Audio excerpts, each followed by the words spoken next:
If you think for 1 minute that I just have an agenda that I'm trying to share with you, that's not true. People will call and I'll have telemedicine consults and they'll ask me questions. I'll get calls from doctors. These stimulate. This is real life discussion that happens every week. And you guys know from last week, I told you that I had a consultation with a group of doctors from the South. And this group of doctors asked us how we manage dementia at A Mind for All Seasons. And I walked them through a very simple discussion about how vitamins and minerals in high doses or in even mega doses or pharmaceutical doses plays a role in what we do. And boy, if those doctors didn't call me a radical and say, hey, I don't know about that. That's really off the beaten path, Randy. That got me stimulated. And then this last week, I had another consultation with the owner of an assisted living center that this is the conversation. He was driving from southern Utah to Salt Lake City. And in that conversation, he said, you know what, Randy? For years, I viewed the medical community as kind of knowing it all. They just had the cat by the tail, and they had been to school, they're really smart, they just make all these good recommendations, they have my best interest in mind. And then COVID happened. And he said, COVID helped me, it actually shook me a little bit. It made me recognize, hey, maybe there's other motives in the medical community that I'm not aware of. Maybe there's some natural things that actually have value. And so he said, Randy, when I met you, I'm grappling with this gut feeling that there may be more than just pharmaceutical agents, but I don't know what to do with it. I'm still kind of uncomfortable with it. And you're at least leading me down this path of exploration. And I thought that's really cool. I appreciate that. So this presentation is for that individual today. I'm going to continue to lead you down this pathway as to why there's value in approaching nutritional supplements with vigor. Is it worth spending the money? So here's my presentation about that today. It all stems from this concept of recommended dietary allowances that come in vitamin and mineral supplements. So you have to humor me for 2 minutes so I can give you some history. The recommended dietary allowance, also called the RDA, is a set of nutrient intake goals for healthy individuals. This is a direct quote from our government, okay? So we need certain nutrients to keep us healthy. Specifically, it's the average daily intake of a nutrient that is sufficient enough to meet nearly 98% of the healthy population, the healthy individuals stay healthy. And they're intended to be used as a daily goal for individuals. Now, I want to pay attention. I'm going to highlight things in red specifically. Look at these. Everything that I've highlighted in red or yellow is a focus on the individual. And one of my beefs with medicine is we lump the entire population into this group and we say, we're going to treat you all exactly the same. Oh, you have cancer? Here's the protocol for cancer. Oh, you have dementia? Here's the protocol for dementia.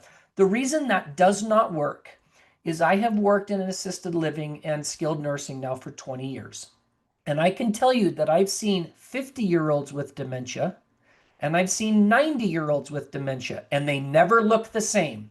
They are markedly different diseases. So we cannot have a one-size-fits-all. We have to focus, just like the RDA says, on the individual. Okay, well, let's keep going. The RDA went so far as to identify each of the nutrients that we should have a minimum amount of. And we have a chart for men and we have a chart for women. Now, isn't it interesting? The women's chart is different. This is a little bit foggy because I had to blow it up. I couldn't find a big enough picture. But the RDA for men just says men from 0 to older than 51. But in women, we now have categories of 0 to 51. And are you pregnant?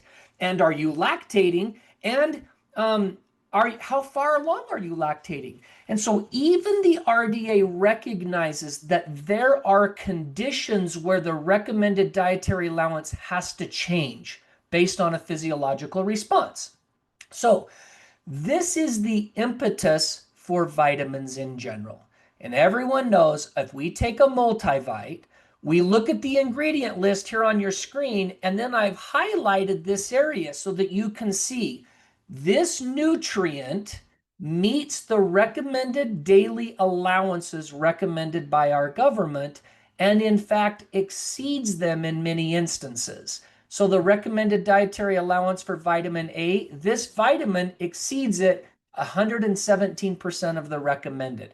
So you'll see this vitamin even exceeds RDA levels for certain reasons. Now it's fascinating because women who are pregnant need much higher doses of certain nutrients, and I'm going to walk through that with you. So here's the question that I'm going to pose and that I'm going to answer in today's discussion. What about illness or disease states where an individual might need more than the recommended RDA?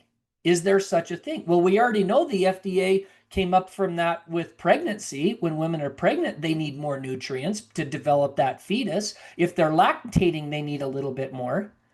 But could other people benefit from, or could we reduce symptoms of an illness?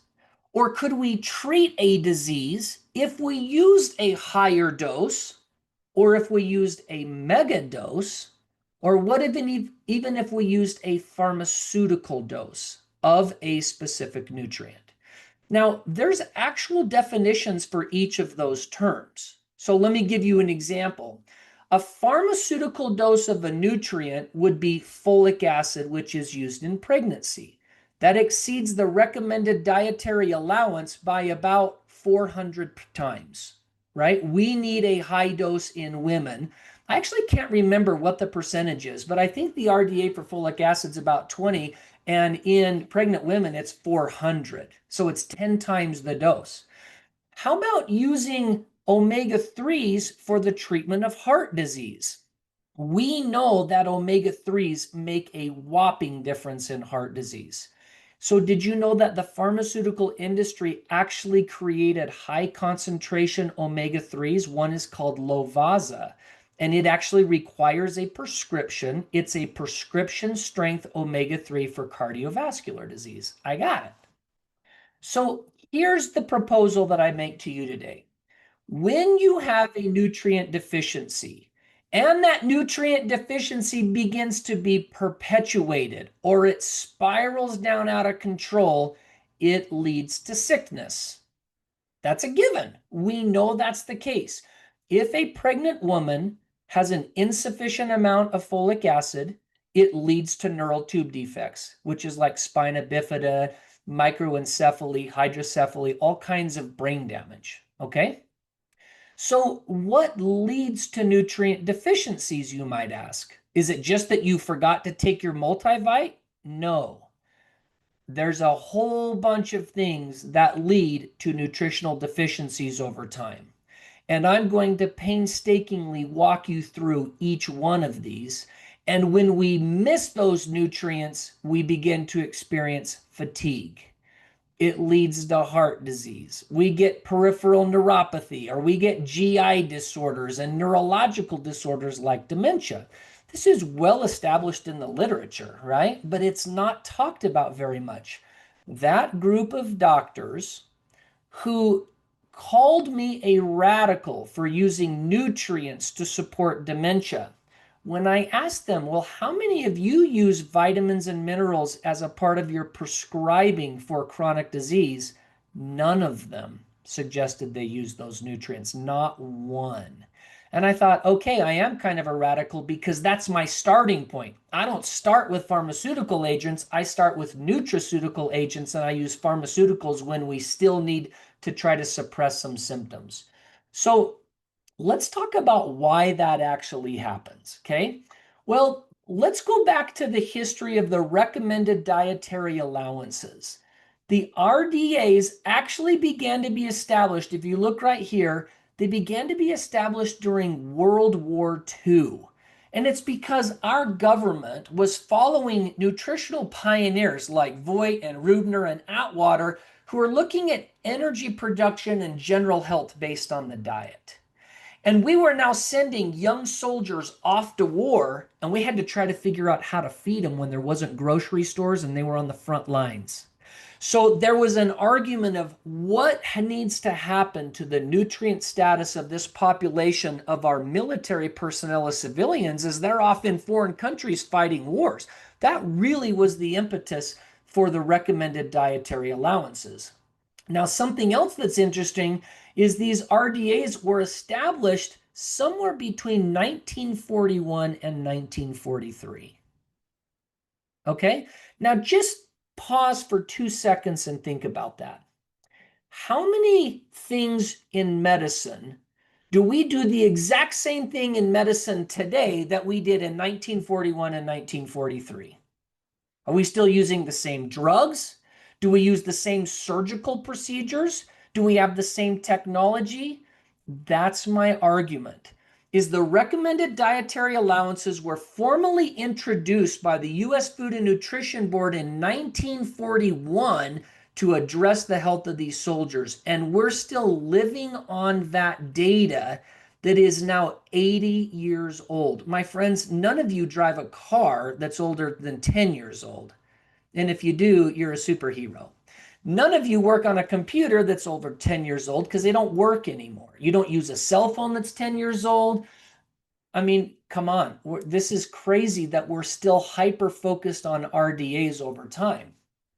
In 1977, the recommended dietary allowances began to shift from micronutrients like vitamin C and vitamin B1 and so forth to macronutrients. And why?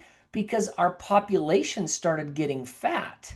So we were coming out of an era in the early 1900s where people were starving to death. We had scurvy, we had beriberi, and we had pellagra. These are diseases of insufficient nutrient amounts. But now in 1977, we started having massive dietary excesses. So we kind of forgot about recommended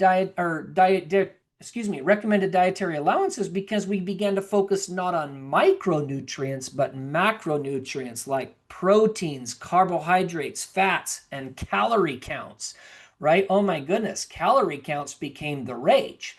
And then I could go in and continue to talk about this. It was really interesting as I was doing the research, how all of this came out with estimated requirements and adequate intake versus the upper levels and so forth. So I'm going to pose the problems.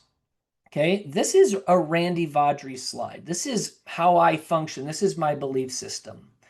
The problem with recommended dietary allowances is they were designed to prevent deficiency diseases like scurvy or pellagra or beriberi or so forth. They were not established to promote optimal health. They were based on limited and outdated research from the 1940s, and they were based on a one-size-fits-all. We just lumped the entire population into one group, said, this is how much you guys need. It failed to recognize genetics. Now we live in an era where everyone's looking at their genetics and saying, well, how does that impact my health? It doesn't accommodate lifestyle. There's no acknowledgement of, are you a bodybuilder? Do you dig ditches for a living? Are you a desk jockey like me that sits at a countertop and works on a computer all day? Do you drink alcohol? What if you're a smoker? Do those things play a role? They were established before we had the use of pesticides and herbicides and pollution and the whole chemical revolution that came about that actually impairs these substances. And they failed to address the chronic diseases. In the 1940s, dementia largely didn't exist because the average lifespan was to about 50 or 55 or 60, right? I mean, Social Security set the retirement age at 65 because at that point in time, 90% of the population didn't live to be 65 years old. So it was easy to believe we could support that. But now chronic disease, we carry people into their 70s, 80s, and 90s with these chronic diseases. What about people who have malabsorptive disorders? How many times have you heard about people that have leaky gut syndrome, chronic diarrhea, chronic constipation? Don't you think that affects their nutrient absorption in the gut? How about prescription medicines that we're taking, like acid reflux medicines or antibiotics? I'm actually going to talk about those in detail. In our day and age, I think we need to shift and focus more on preventing symptoms of disease rather than focusing on these minimum requirements to prevent things like scurvy and beriberi that may not really exist in clinical medicine anymore, right? And in large part, the RDA completely ignores interactions between nutrients, pharmacies, medicines, prescriptions, and the bioavailability. So this is Randy Vawdrey's opinion. Recommended dietary allowances are centered on the idea that they represent a baseline for preventing overt disease like scurvy, beriberi, and pellagra, rather than targeting this target for an individual that wants to have vibrant health and be resilient against chronic disease. That's where higher dosing, mega dosing, and pharmaceutical dosing come in. So I want to give you an example of this. I've talked a little bit of this in the past, so it was easy for me to bring this up.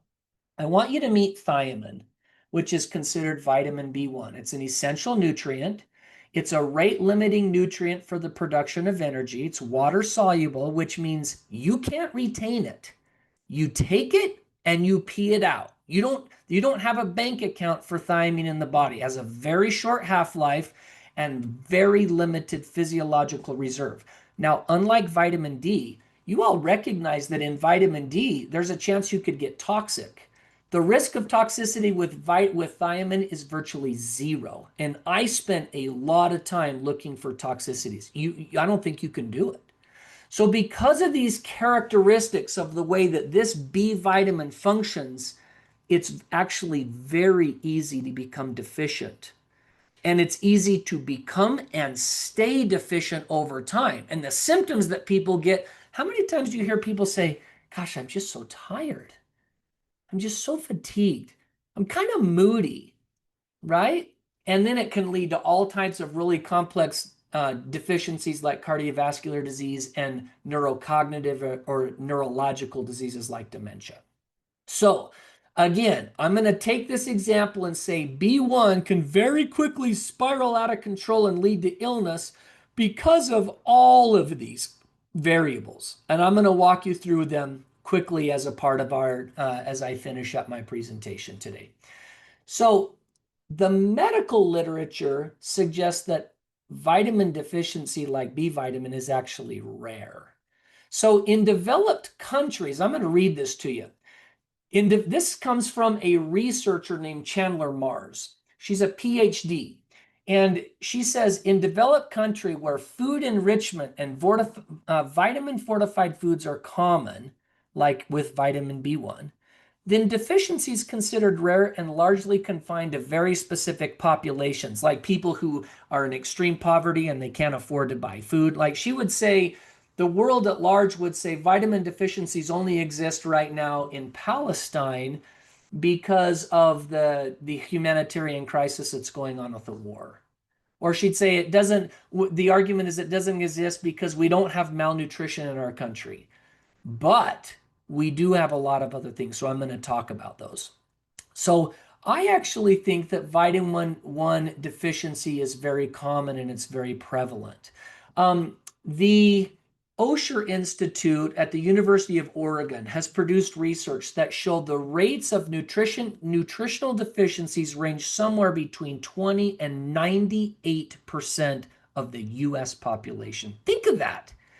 In a world where we have excess nutrients galore, excess macros, grocery stores, you can't go, we don't have service stations anymore. We have many grocery stores with gas pumps, right? Because every single time we go fill up with gas, we got to get a snack, we got to get us a soda, and yet we still have these nutritional deficiencies.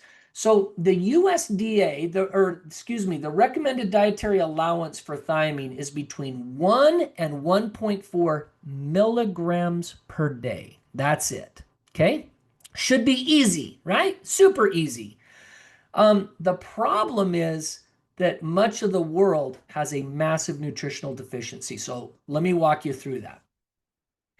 75% of the US population over the age of 1 year old do not consume the recommended dietary intake of fruit, and 80% don't consume enough vegetables in a day. Where do you think we're getting our nutrients? Do they come in a Coke?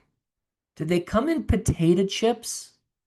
Do they come in a Hot Pocket or a Domino's pizza? No. That's why we have nutritional deficiencies. In fact, I've often joked that the only thing green that my kids would eat is a booger.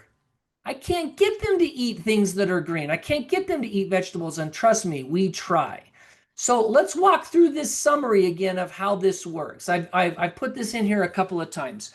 Processed foods, they are totally nutrient depleted. The whole focus of the American health system for the last 50 years has been on calories, not micronutrients. We are focused on, did you get your 2,000 calories a day? That's the recommended dietary allowance for calories, 2,000, you better get them. And we've been focused on proteins, carbs, and fats, the macros, for 50 years. No one's paying attention to nutrients. But Derek Lonsdale, who is a pediatrician at the Cleveland Clinic, coined this term, high-calorie malnutrition. We're not living in starvation mode anymore. We're living in excess, and yet the entire world has high-calorie malnutrition. Look at the autism pandemic that's going on right now. The rate of autism, the rates of mental illness, the rates of dementia, they're mind-blowing. Derek Lonsdale would say that's high-calorie malnutrition. Well, when I was visiting with this business owner, he said, can you give me an example of why we're so nutrient deficient? And I said, well, do you like salmon? And he says, I love salmon. And I said, well, how often do you eat it? He says, well, if I was to be honest, maybe 4 to 5 times per month. And I say, do you eat farmed salmon or wild caught, fresh salmon that is natural? He's like, actually, I don't know. And I said, well, I do. You live in central Utah, and you're nowhere near where the salmon are. So you're mostly eating farmed unless you're specifically buying salmon. Look at the color of those salmons. Did you know that processed or farmed salmon is fed processed feed? The salmon that comes from our fish hatcheries and that is farmed is fed corn grain fish and all of these seed oils. It's kind of ground up fish, right? They actually have to color it orange so it looks like salmon half the time because it's so pale. But when you eat wild caught salmon, those salmon are eating krill and other small fish, and that's where they get their really vibrant red colors. So that's my point. The more we work through the American food chain, the processed food chain, which I'm in part grateful for, I would rather have farm salmon than no salmon at all, but it's not exactly the same, and it might lead to nutritional deficiencies of things like omega-3s, okay? Let's go to the next one, a high sugar diet. And I've shown you an internal combustion engine. For those of you who are not mechanically inclined, like myself, I want to explain how an internal combustion engine works. An internal combustion engine takes fuel in the form of gasoline and oxygen from a carburetor and an intake manifold, and we compress those two things together and we give it a spark. Boom! And that spark produces power and energy. Easy, right? Well, guess what? This exact same thing happens in the human body. We take oxygen from our mouth, we breathe it, we pull it in through our lungs, and we have fuel. Well, what's the fuel? It's mostly the food that we eat. It's carbohydrate. Let's just say the example of carbohydrate. Well, what is the spark? The spark are the vitamins, and in this case, I'm talking about thiamine, but it's all the vitamins. Do you think I'm exaggerating this? This is how we make energy. Let me show you the actual Krebs cycle. If you want to look at biochemistry, biochemistry says that we take protein, carbs, and fats, and we run them through this massive chemical reaction to produce ATP. And I want you to pay attention to the sparks and the cofactors in this summary. Every single one of those circled areas are B vitamins or micronutrients and vitamin and minerals that have to be on board to actually spark and create that fuel to make ATP. Now, you've heard of oxidative stress before. If you don't have a sufficient amount of any of these nutrients, it's like having a V8 engine with one piston that doesn't work anymore. The car still kind of runs, but it's going to make noises and it doesn't function very well, and your exhaust changes colors and you're spitting out a bunch of terrible exhaust. That's oxidative stress in the human body, my friends. So you have to have an adequate amount. So let's keep talking through this. This is what your metabolism looks like if I was to compare it to a freeway system. Man, it's freaking complex. There's a lot going on. And so you have to consider, is it possible that our understanding of thiamine or vitamin sufficiency and insufficiency is mismatched to the demands of modern living? Maybe we've kind of screwed this up. We took all of our data from 80 plus years ago. Maybe we've mismatched that to today's environment, because the freeway systems of the 1940 didn't look like that. Neither did the stress levels and the work environment and the diseases and so forth. Okay. So how about alcohol use? Well, I work in an environment of medicine where the catchphrase for my entire career has been moderation in all things. A little bit of alcohol is okay. You don't want to do a lot because a lot creates a problem. But you realize there is a spectrum here, right? If a lot creates a problem, maybe a little creates a little bit of a problem. And this analogy that I've given you right here on the right-hand side is that thiamine deficiency and neuroinflammation are important contributors that come from this alcohol use disorder. So I'm going to give you an example. When we have a glass of wine every night for 40 years, then we fall into this spectrum of vitamin deficiency. Some of it might be more severe. Some of it might be a little bit more mild. Okay. But what about the people who wake up every day and say, damn, I'm just exhausted. I don't have any energy. I don't know why. I sleep good, but I'm just wasted all the time. Well, on the high end of that spectrum, we hear about a condition called Wernicke's encephalopathy or Korsakoff's dementia. And it's actually alcohol induced because it blocks thiamine in the brain. So I'm here to tell you there's a spectrum disorder, and you got to decide which side of the spectrum that you want to be on. I want to be off the spectrum. I don't want this to be a contributor in my case. Okay. So we know that alcohol blocks the conversion of dietary thiamine from turning into active thiamine. And it reduces thiamine utilization by 50%. It damages our stomach lining. It causes mitochondrial dysfunction and amplifies this concept of oxidative stress or reactive oxygen species and neuroinflammation. How about genetics? We live in an environment where everyone's talking about, I got my genetic, I got my 23andMe. Well, if you look at the genetics, each one of these genes become predictive of a thiamine deficiency, because you either can't absorb it, you can't convert it, you can't transport it across the membrane, or you just have such an insufficient amount that it leads to all kinds of problems. Okay? In fact, thiamine is now predicted as a potential cause in Huntington's disease. And when we don't have enough thiamine, it blocks pyruvate dehydrogenase, branched chain amino acid metabolism, and fatty acid metabolism. So why does that matter? Well, let me tell you why. Because when you eat proteins, you have to have that nutrient to break down those branched chain amino acids. When you eat carbohydrates, you have to have those pathways to break down a carbohydrate. And when you eat fats, you got to have that pathway functioning very well. So if any of those pathways don't work well, I don't really care what you ate. You're not going to get the nutrient benefit from that because you can't metabolize it into the energy levels if you have these genetic challenges. Now, how rare is that? Well, let me show you a text message conversation I had with one of my patients. This is as early as June 5th. As I started doing this research, I proposed this mechanism to one of my clients. And he sent me this text. This is a screenshot from my own cell phone. He says, I thought you might appreciate knowing that you may have found another smoking gun.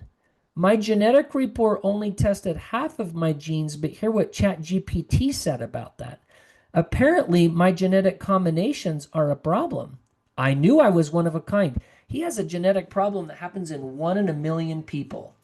And I responded back to him and I said, oh my gosh, that's nuts. We're on to something, amigo. These are major issues. Let's ratchet up to figure out how we can do this. And when we looked at the AI engine of what his genetics predict, look at this. He has problems with thiamine transporters, problems with mitochondrial dysfunction, and thiamine pyrophosphate dependent enzymes. What does that mean for him? Well, look at these. Severe thiamine deficiency, and which means he's going to have an energy metabolism failure, lactic acidosis tendencies. This guy feels like he's run a marathon every day that he wakes out of bed. Severe neuropathy, fatigue, cognitive fog, pain, and exaggerated symptoms to anything that causes inflammation. This guy gets a fever. This guy gets COVID. He's in bed for a week. He's toast. So all of the things that I've talked about, you have to consider what's your genetic makeup. You'll see as I go through this at the end. Okay, well, how about medications? We live in a pharmaceutical extravaganza. That's how we treat illness. No one treats illness anymore with lifestyle. We don't take a mental health day off of work because we're too stressed out. We don't get extra sleep. We actually, when we get more stressed out, we get less sleep because we try to get more done. We're not a very active society. So what do? We get sick. We treat with medicines. Well, look at each one of these medicines. Diuretics, metformin, seizure medicines, cardiac medicines, antibiotics, chemotherapy agents, antacids. So people that get stomach acid that's too much, they take PPIs. It diminishes all your vitamins and minerals. You can't absorb them. Hydroxychloroquine and others like anti-inflammatories like NSAIDs and psychiatric medicines like antidepressants. Each one of these contribute in some way to blocking the utilization of those vitamins and minerals that we just spent all this time talking about. Okay? Well, what about anti-nutrients? That's an interesting term. An anti-nutrient is described as a nutrient that you eat that blocks another nutrient from being utilized. Well, give me some examples. Nicotine actually blocks thiamine and other B vitamin transporters by as much as 40%. So you take an individual who spent many years smoking, they've got nutrient deficiencies because they can't absorb them. Caffeine, tannins, polyphenols like coffee, tea, and curcumin, these actually can oxidize the thiazole ring of a B vitamin, and you just don't get the benefit out of it. Oh my gosh, does that mean that Randy Vawdrey can't use caffeine anymore? That makes me miserable. I love caffeine. Well, you have to take all of it into consideration, right? Protein deficiencies. I talk to vegetarians and vegans that tell me that vegetarianism is the rage. They feel so much better since they stopped eating protein. Well, guess where you get almost all your B vitamins? I actually don't think I've ever met a vegetarian that came into my office, did lab work, that didn't have some sort of megaloblastic disease. They all lack B vitamins, and it shows up in their blood work. And how about processed foods, high sugar foods? There's no nutrients in them, for crying out loud, right? What do you think? What's so healthy about a Pop-Tart? How about mac and cheese, which is the diet of choice for my 9-year-old? Every time she comes home, hey, Dad, can I have some mac and cheese? There's nothing in that from a nutrient standpoint. Remember, she's the one that only eats the green things that I talked about. I have to keep it on the DL. Okay. How about malabsorptive disorders? What about individuals who have celiac disease? Their stomach is sick. What if they have chronic diarrhea or they're chronically constipated? They're not absorbing nutrients very well. How about ulcerative colitis, Crohn's disease, or other forms of inflammatory bowel disease? How about all of the individuals who've had weight loss surgery? They had a gastric sleeve. Man, I had a patient that came into my office and she looks like she has post-polio syndrome. She walks with a very ataxic gait and braces. And I said, were you born with a problem? She's like, no, I had a gastric sleeve done in Tijuana, Mexico. And I moved back to Montana and I started getting sick. And I went to the ER like 10 times because I was puking. I couldn't keep anything down. Eventually, I had a massive seizure, ended up in a coma in an ICU for a month, and then spent 3 months in a nursing home. This lady's in her 40s. I said, "Oh my gosh, that's horrible." She says, "It's crazy. It was all related to a thiamine deficiency from my gastric sleeve." Her life is forever changed from that. I've asked her if she would be a guest on our lecture series, and she said that she would. We just can't find it to fit her schedule, so I might have to record it. Her life experience is mind-blowing, and it's all from gastric surgery. Well, think of we live in an environment for the last 10 years, we treated morbid obesity by cutting out people's stomachs. That's a problem. That's going to create long-term malabsorptive disorders. What about chronic stress and infection? Chemical exposures in our day are now considered a stress. And because we quote unquote get these non toxic chemical exposures, if you just get a little bit of glyphosate, a little bit of pesticide and herbicide, if you just have a little bit of lead, if you live in Flint, Michigan, and they don't pull it out of the water system, then you should be okay, right? No. All of these cause mitochondrial damage and reduce energy production. How about chronic stress? This world that we live in where we work 60 hours a week. That is a very metabolically demanding state and it requires a high amount of energy. So you are going to utilize your nutrients. Remember all those chemical reactions I showed you? Well, the more energy you require, the more nutrients you need to create those chemical reactions. That's also associated with the burn rate. We know that if you're sick, if you have surgery, if you have chronic infections, your body's in a heightened state of metabolic activity and your burn rate goes up. And so you need more nutrients in those circumstances. What about individuals who are high sweaters? Or they have increased excretion because they got diarrhea all the time, or they're on a diuretic to pull fluid out because they have congestive heart problems. These all create chronic inflammation and increased utilized rates. And this include things like fevers and all types of cellular utilization issues. We won't have time to get into them today. But now I want you to notice this. If I just take one nutrient, and I could have this discussion about vitamin B1, vitamin B2, vitamin B3, vitamin B5, 6, 7. I could have it about vitamin B9, folic acid, B12. Because when we eat a processed food diet, and we have lots of sugars in our diet, not very nutritious, and we have a little bit of alcohol once in a while, and then we just simply have genetics. You don't even know your genetics unless you test them. Or you take a handful of medications because you want to prevent a heart attack, or you got acid reflux, or you feel some depression, or you take some anti-nutrients because you've heard they're good and you don't understand that, or you have some sort of a malabsorption disorder, or you have stress and chronic infections. Now can you see how essential these high doses of vitamin and mineral nutrients are in the long run? I hope that this helps people recognize, oh my gosh, that's why I'm so freaking tired all the time. Maybe I need to boost my levels. My goodness, I wonder why if that's why I'm at risk of heart disease. Maybe it's not just that you're hyper focused on your cholesterol level. 2 weeks ago, I was in San Diego and I gave a lecture to a large group of physicians, and it was called Preventive Cardiology. And my point to my lecture series was we are so hyper focused on someone's cholesterol that we have forgotten all of these other elements that lead to heart disease. Maybe we should broaden our perspective. I can't believe the number of my senior clients who have peripheral neuropathy or they have restless leg syndrome. These symptoms didn't exist 50 years ago, my friends. We had no diagnosis code for peripheral neuropathy. That was a part of other major illnesses. Now it's a daily occurrence in people. It's likely a vitamin or a mineral deficiency.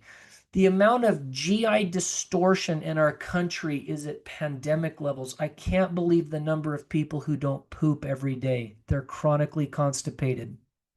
I can't believe the number of people who feel bloated on a daily basis or who eat and then get diarrhea within 15 minutes. They can't stray too far from a bathroom because everything they put in their mouth has a transit time of about 15 minutes and they poop it all out. These are chronic diseases, my friend, that are likely related to vitamin and nutritional deficiencies. And because I'm the brain guy, I finish with dementia.